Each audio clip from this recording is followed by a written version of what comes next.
আবাস তালিকায় ফাইনাল লিস্টে নাম থাকার পরও অজ্ঞাত কারণে আবাসের ঘরের টাকা পেল না ৩ জন উপভোক্তা। ঘটনাটি মাথাভাঙ্গা ১ নম্বর ব্লকের হাজরাহাট ২ নম্বর গ্রাম পঞ্চায়েত এলাকার। পরিবারের দাবি, দুবার সার্ভে হয়েছে, ঘরের টাকা ঢুকবে বলে তাদের জানানো হয়েছে। এলাকার অনেকের টাকা ঢুকলেও তাদের ঢোকেনি। বিডিও অফিসে গিয়েও সদুত্তর মেলেনি। গ্রাম পঞ্চায়েত উপপ্রধান হাসেম আলী জানান, গরিব পরিবার, বিডিও অফিস থেকে ফাইনাল তালিকায় নাম রয়েছে, তারপরও কেন আবাসের টাকা পেল না বুঝতে পারছি না। আমি নিজে বিডিও অফিসে গিয়ে কথা বলেছি, সঠিক কারণ বলতে পারছে না। ব্লক প্রশাসনের ভুলের কারণেই এমনটা হয়েছে বলে তার দাবি। যদিও এই বিষয়ে মাথাভাঙ্গা ১ নম্বর ব্লক বিডিও জানান, ফাইনাল তালিকায় নাম আসলেই ঘরের টাকা পাবেন এমনটা নয়। ফাইনাল তালিকায় নাম আসার পরও অভিযোগ পেলে খতিয়ে দেখে বাতিল করা হয়। তবে এই বিষয়টি খতিয়ে দেখার আশ্বাস দিয়েছেন।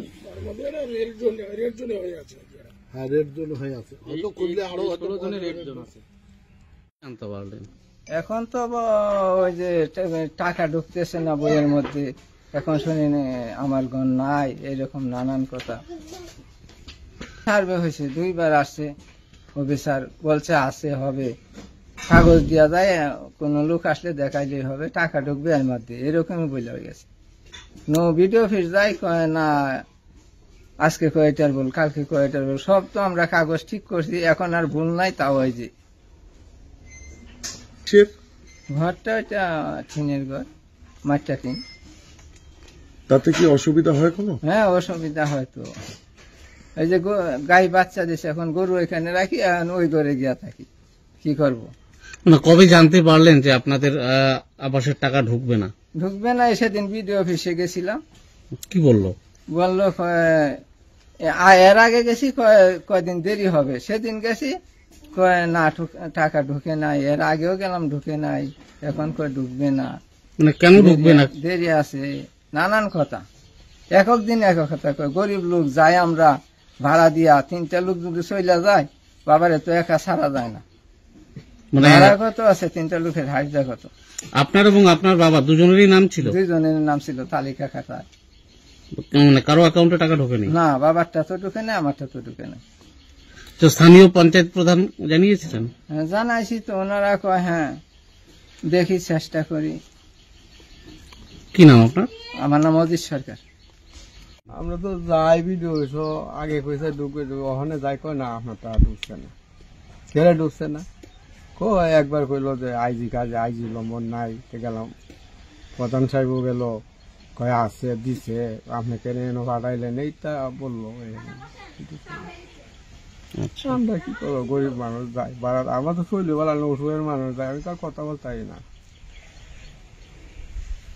মানে যারা সার্ভে করতে এসেছিল এবং আবাসের তালিকায় আপনাদের ফাইনাল লিস্টের নামও কি ছিল? নাম তো নিচিন, বাইরে নিচিন। কি চাইছেন এখন? আমার তো গরুই চাই। কি নাম আপনার? আমার নাম বীরেন্দ্র সরকার। এটা আমাদের হাজরা 2-তে 753টা স্যাংশন লিস্টে নাম এসেছে। 753-র মধ্যে পূর্ব খাটের বাড়িতে এরকম স্যাংশন লিস্টে নাম এসেছে, কিন্তু তাদের টাকা ঢোকেনি। এরকম বীরেন্দ্র সরকার আছে, অজিত সরকার আছে, লালু মিয়া আছে। তো এই লোকগুলো বেশ কিছুদিন ধরে গ্রাম পঞ্চায়েতে আসতেছে, তারা বলছে আমাদের টাকা ঢোকেনি। আবার তারা সেখান থেকে আমরা রিপোর্ট পাঠিয়েছি বিডিওতে, তারা বিডিও অফিসে গেছে, সেখানে গিয়ে হয়রান হচ্ছে, কিন্তু সদুত্তর কেউ দিতে পারছে না। তো গতকালকে এই লোকগুলো যখন আমার কাছে এসেছিল, আমি নিজে স্যাংশন তালিকাটা নিয়ে বিডিও অফিসে গেছিলাম। যাওয়ার পরে বিওর সাথে বসে সেই আইডি নাম্বার দিয়ে চেক করার ফলে পরে আমরা দেখতে পারলাম যে লালু মিয়া, বীরেন্দ্র সরকার এবং অজিত সরকার, তার 3 জনের রেড জোন হয়ে আছে। আমি জিজ্ঞেস করলাম এই রেড জোনটা কি, ওরা বললো নামটা কেটে গেছে। তা আমি বললাম গরিব মানুষের ঘর পাবে, মুখ্যমন্ত্রী ঘোষণা করে দিয়েছে গরিব মানুষ ঘর পাবে, কিন্তু তাদের রেড জোন হয়ে আছে বা কেটে গেল কি করে। আমি বিডিওকে সেখানে পেলাম না, জয়েন্ট বিডিওকেও পেলাম না, তাদের কাছেও সদুত্তর কোনো পেলাম না। আমার বক্তব্য, বিডিও অফিস থেকে তালিকা পাঠিয়েছে এবং সেন্ট্রাল লিস্টে নাম আছে, নাম থাকার পর কি উদ্দেশ্যে এই গরিব মানুষগুলো ঘরের টাকা পেল না এবং কার অঙ্গুলে এই গরিব মানুষগুলোর ঘর নাম কেটে গেল। আমি এটা সঠিক তদন্ত চাই এবং আবার পুনরায় যাচাই করে তারা যেন টাকা পায় সেই ব্যবস্থা করুক। না হলে আমরা ঊর্ধ্বতন কর্তৃপক্ষকে আমরা অভিযোগ জানাবো। কি মনে করছেন কার ভুলের জন্য আজকে এই গরিব লোকগুলো না, না, মাসুল করছে? এটা হলো একদম বিডিও অফিসের গাফিলতির কারণে এই লোকগুলো ঘরের টাকা পায়নি। একদম বিডিও অফিসের গাফিলতি।